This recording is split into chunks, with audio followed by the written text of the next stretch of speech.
Living on the water in Fort Lauderdale sounds like paradise. Well, maybe not today with the weather, but that's besides the point. But imagine you wake up, you walk out on your balcony, or you walk out in your backyard, you have the boat right there, you can enjoy it, you go out on the water, you come out here and hang out, you go jet skiing, tubing. That sounds like a dream come true.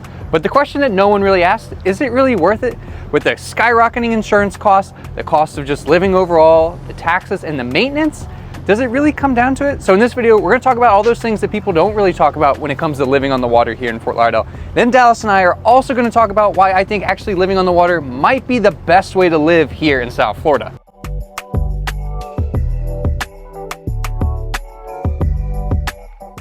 But before we do that, if you're looking to buy, sell, or invest anywhere here in Fort Lauderdale or South Florida in general, my team and I would love to be your real estate resource of choice. We have people just like you who reach out to us every single day, whether they're reaching out on social media, they're calling us, they're texting us, they're looking for recommendations. Anything we can do to help, please let us know. You can call us, email, text us, whatever's easiest for you. We got you. But now let's talk about some of the good things and some of the bad things about living on the water here in Fort Lauderdale. So one of the first things to think about has to be the privacy factor. So obviously there's the canals and things that you can go back in and live on, but people are free to go back there and explore. Or you can live on the intercoastal, which honestly I think is a little bit more fun. But think about it. I mean, Dallas, look, that lady's naked. Why are you looking? What a dog. But you don't have that privacy factor if you're living on the intercoastal. It's all glass, it's all windows, so people can see in, especially at night when it's all lit up. So if you want a little bit more privacy, maybe not living on the intercoastal is the move for you. Maybe you go and live on a canal a little bit further inland, but then you're a little bit further from getting out to things. But at the end of the day, it's only a matter of maybe an extra 10 to 15 minutes. Another thing that people really don't think about is the cost of insurance. So it's no secret that the cost of insurance throughout the entire state of Florida, especially here in South Florida, is getting out of control. It's not abnormal for a house not on the water to cost between maybe $7,000 to $14,000 a year in terms of home insurance. Meanwhile, if you're on the water, especially look at the size of some of these homes, you could be upwards of maybe $20,000, $40,000, maybe even $50,000 a year. Now granted, most of these homes are anywhere between $5 to $10 million. Most likely not getting a mortgage, and you don't have to have homeowners insurance, but it's still a good thing to have. Along with that is flood insurance. Think about it. This is all water. There's high tide and there's low tide. And especially during king tides and storm surges, you can have a potential flood hazard. And I'd rather protect my most valuable asset with some flood insurance. Even if it's gonna cost me a couple $1,000s a year, it's definitely worth it. So that's another cost you have to figure into things when you're looking at the cost of home ownership here on the water.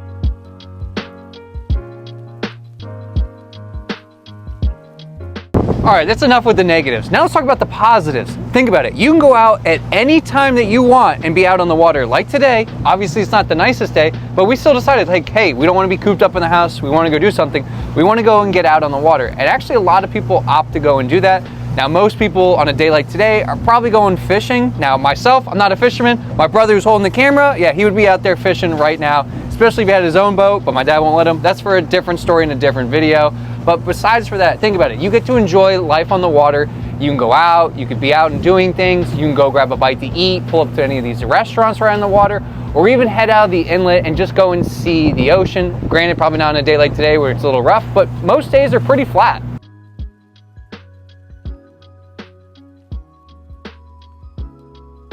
And I think it's important to note when we talk about living on the water, obviously the goal is to live in a single family house on the water, preferably like that one with a guest house, live in the main one, rent out the guest house, make a little bit of money. But there's plenty of different options. You don't have to live in a single family house. You can live in a townhome. You can live in a condo like these that are right here on the intercoastal. You could also live in condos and townhomes that are right there on Fort Lauderdale Beach, Pompano Beach, or even in Boca. So there's a lot of different options. You don't have to just pick one, but we want to lay it out there for you of all the lifestyle activities that come with living on the water.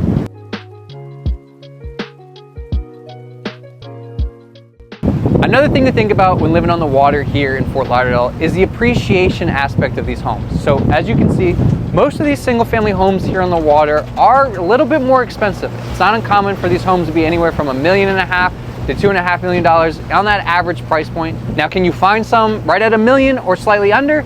Yes, you can. Meanwhile, they will need a little bit of work, a little bit of elbow grease, but once you put it in, you really kind of have a custom home. It's better than building on that dirt lot right there and building a completely custom home, because that lot on that point, probably over $1 million already. Then you got to build, plans, everything like that. But another thing to think about is the forced appreciation aspect of it. They're not building any more of these homes on the water, and they are highly sought after. So if you're looking for a little bit of a safer investment, buying a home on the water definitely has to be one.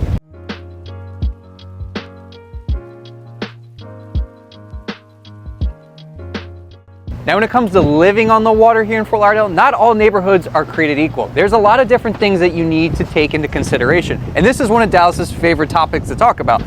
So whether you have a fixed T-top or not, how high it is, fixed bridges versus non-fixed bridges. So like a non-fixed bridge is like a bridge like this one, where it does open and close periodically. So if you have a boat with a higher or taller clearance, this one's only about 7 feet, you're gonna have to take that into consideration, because if you go a little bit further back into some of these neighborhoods, they have fixed bridges and you can't fit some larger vessels back there, the width of the canals, deep water access, things like that. But some of the most highly sought after neighborhoods here in Fort Lauderdale on the water are that of like Rio, Las Olas Isles, Seven Isles, Idlewild. You also have Sailboat Bend and Tarpon River back there, which are no fixed bridges, which a lot of people don't know about. It's kind of like a hidden gem. You also have the Landings, Coral Ridge, then you get into Pompano. We have neighborhoods like that of Garden Isles, but Garden Isles also has a fixed bridge. But if you want more information on any of these neighborhoods, just let me know in the comments down below. I got you.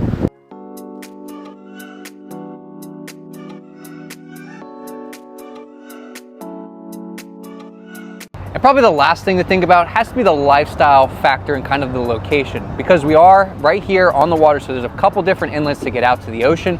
Speaking of the ocean, we're also only about 2.5 to 3 hours from the Bahamas if you want to go and do that. We have plenty of sandbars and places to go explore, like that at Peanut Island. You go down to Haulover. You can go down to Miami if you want to. You can go all the way up to Jupiter. And if you're really feeling it, you can go all the way down to the Keys. On top of that, there's a couple different things that you can do on the water that you can't really do anywhere else. So you can go tubing, you can go water skiing, you can go jet skiing, you can just get out and be active, which is a little bit different. Plus the entertainment aspect when you come back home too.